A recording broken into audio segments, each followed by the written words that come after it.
Well, that was a pain. As you can see, I've got the caliper, the piston back into the bore, but it was very, very stiff going in. But I think that's probably okay. I think that's probably normal.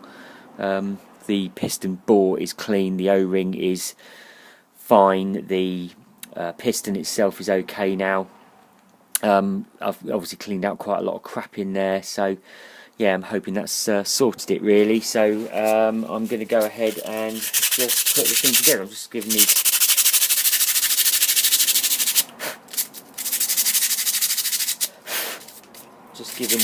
brake pads a bit of a surface clean off. Not touched the surface of these pads at all without clean gloves on.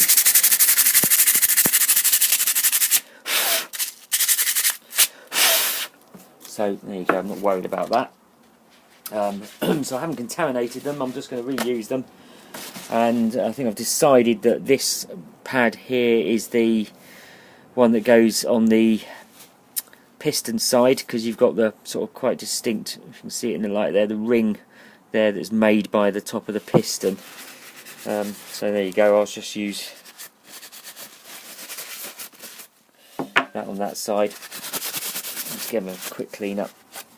So they are pretty good pads, very good pads in fact. So right, so let's just get all these bits and bobs together then, shall we? So the O-ring's in, that needs to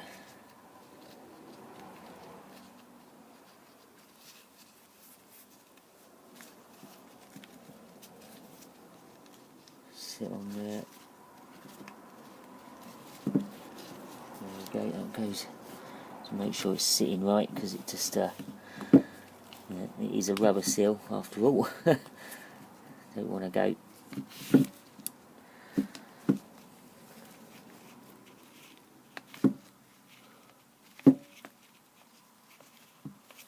just sort of turn it around.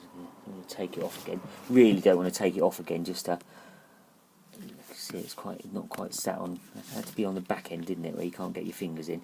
Let's try and pull it round that way and then see if it sort of rucks up round the front where I can get my fingers in.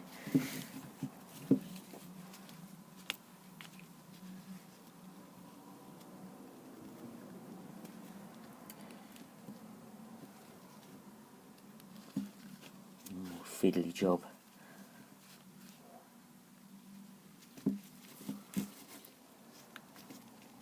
There you go, that seems to be on. There you go, all good. So inside this bucket of bits I've got the ring that holds this on. If I can remember how it goes on. I think it just sort of, yeah, gosh.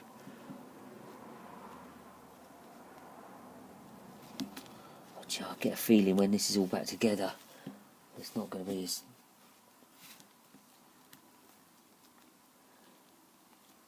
as well put together as it came apart. I'm really never done one of these before, ever. So let me see. Let's just see if we can. You know when you want to get it on there, so it just feels like it's locked on and snapped on, and that feels like it's done that actually. So that's, yeah, I can see that's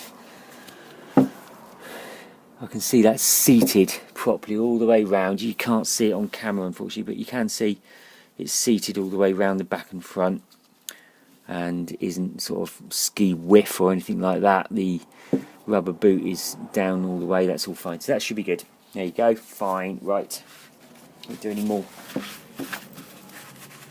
So that's going to give it a little wipe over. Right, so banjo bolt, I'm just going to pop that in the hole, not because I'm going to be doing it up right now because I've obviously got to put the pipe on. But let's just pop that in the hole just to get it out of the way, nice and smooth, which tells me there's no grit or anything in the threads. Bit of discoloration. I've decided this anti-judder spring, because you can see it's got, you know, when you look at the back side of it, it should really only go in one way, but it does go in, actually, you know, that way, but it could go that way or that way. So I've decided it's this way because you've got a flat edge there that goes in, and I didn't see how it fell out, rookie error. You've got a flat edge there which sits against the caliper, and I would suspect that these beveled over edges would sit against this side, so that you don't get any sharp bits on the rubber. And I can't see, putting it in both ways, that it makes any darn difference of how it fits. So there you go. That is actually quite clean when you take the thing apart, and all you can see is a black hole of mess and yeah. Anyway, so that looks all okay. So next bit is to get the actual bracket there, and I'm just going to get some grease to put into those two slide pin holes. So I'll just dig me pot of grease out.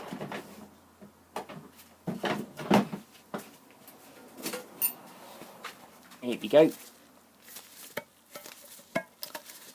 Sorry about that, I just disappeared for a second there. So yeah, so I'm just using some ordinary you know, multi-purpose grease, and I'm going to pop those on the slider bolts. Got some grease on the slider bolts there.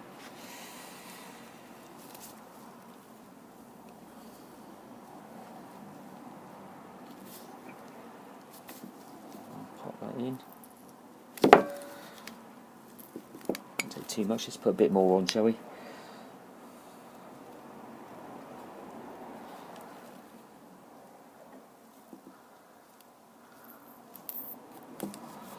Just take the excess off. Doesn't really matter because it's not going to go anywhere. And then the top one, which is the longer one. Yeah, I think that's right. Let me just double check. I'm going to swap these around just to make sure. I'm pretty sure that was that one there. Yeah, top one definitely doesn't fit in there. They can only go one way. That's really good. That's nice and nice. Yeah, there you go. It's taking itself down now. Look. Yeah, well, obviously I'm pushing it with my thumb now, but it was sliding nicely. There you go. Can't over grease it, can I suppose? Well, I probably can, but just pop that in there. Clean off the excess. Last thing you want is grease and lubricant getting onto your pad, so I'm going to change my gloves before I do any of that, obviously.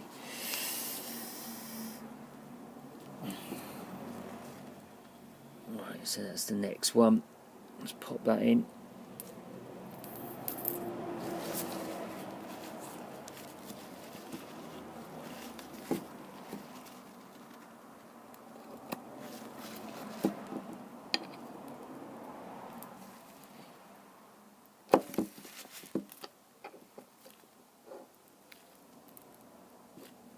Look at that. Vacuum. Because of the seal. That's vacuum pulling that back in, look. There you go. Alright, well. Which is probably what it needed. It's probably that sort of thing that's keeping that side of the pad against the brake disc.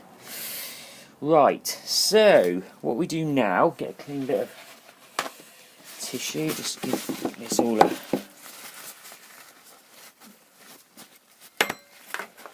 clean up. Oh, that's, dear, part of this just dropping off.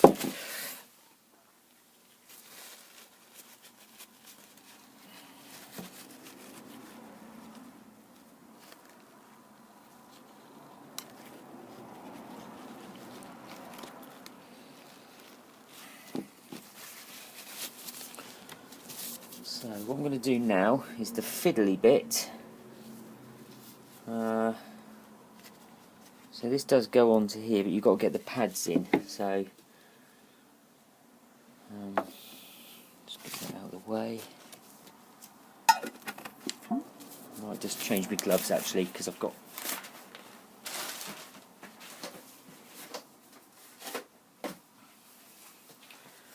just changing my gloves because I've got tons of grease on my gloves and I don't really want any of that getting onto them pads.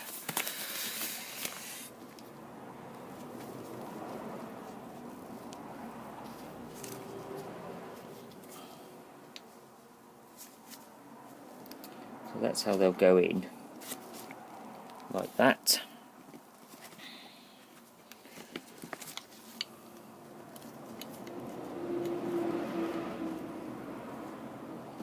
And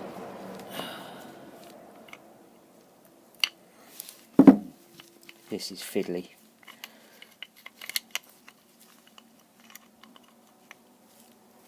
Very fiddly. Look, they're just swinging there, look like a couple of little swing doors.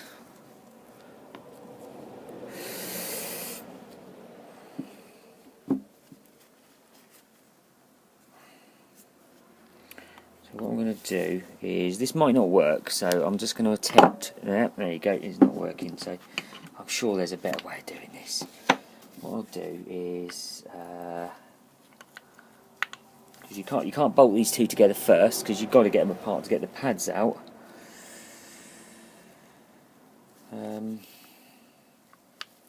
It's all good fun, isn't it?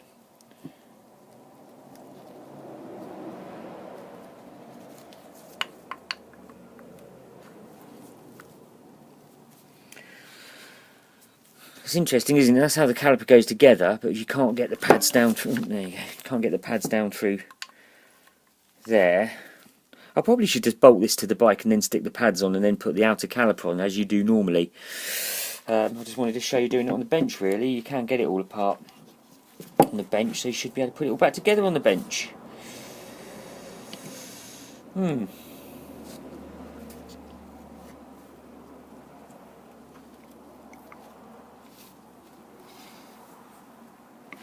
Try it that way.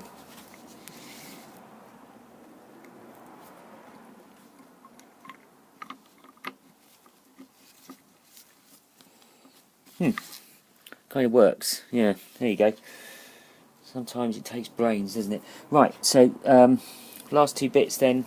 Not last two bits actually, because I've still got the bleed nipple and the crush washers to put on the banjo bolt, and I haven't put the boots on the sliders. Oh, bum.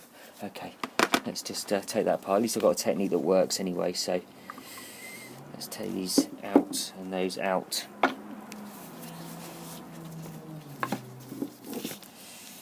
Pop that aside. Okay, so let's do them one at a time. Slider out, pop that through.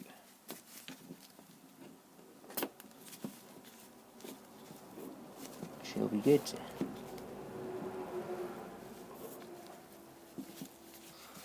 I'm going to do this one.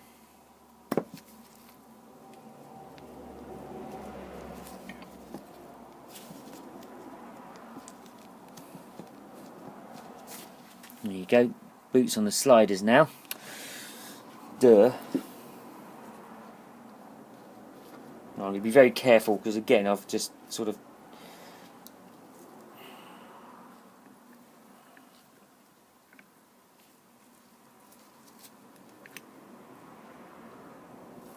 been careful because the gloves are a bit greasy again, so I've not touched the pads at all.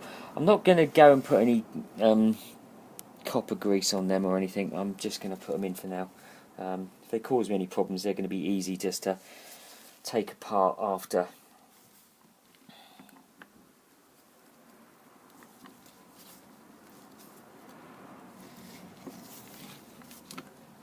There you go. So that's how that all goes together. And what I'm going to do is I'm just going to get these slider pin bolts in on each side. So I'm just going to get some copper grease.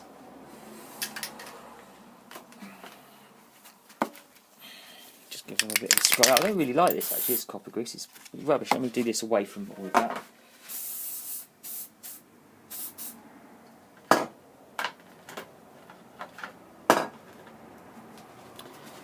spray tin of copper grease, not great.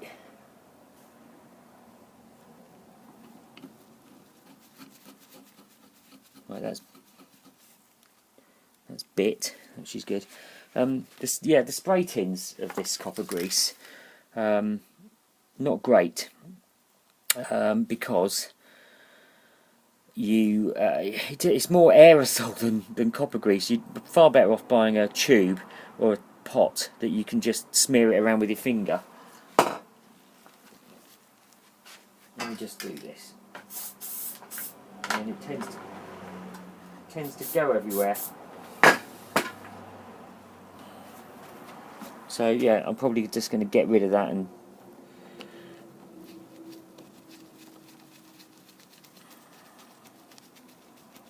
right, there you go. They're in. I'm just going to clean my fingers up and again wipe the excess off. There's so many different sort of anti-seize formulas and things on the market. You just never know really what to use, but anything that's going to... the trouble is, if it's in there for long enough, no matter what you put it in with, it's so, this sort of anti-seize copper grease type stuff only has a limited life. I mean, if they're in there another 20 years without somebody taking them apart, then that's going to have disintegrated, long since vanished, and they'll be just as stuck.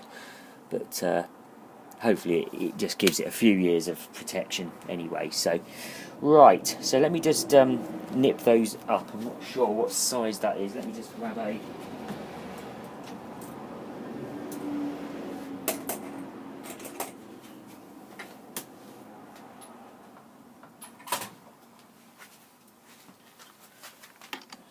That's an 11, that's too small.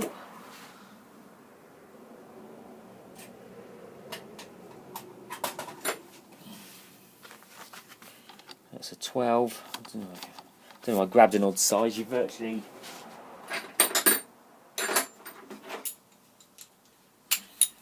never use a nut with an odd size, do you? A nut or bolt that has an odd size, do you? It's nearly always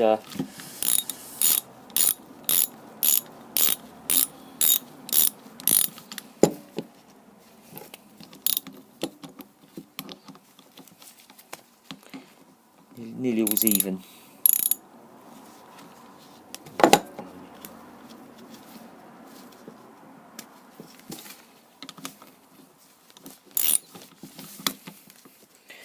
See you doing this, can you?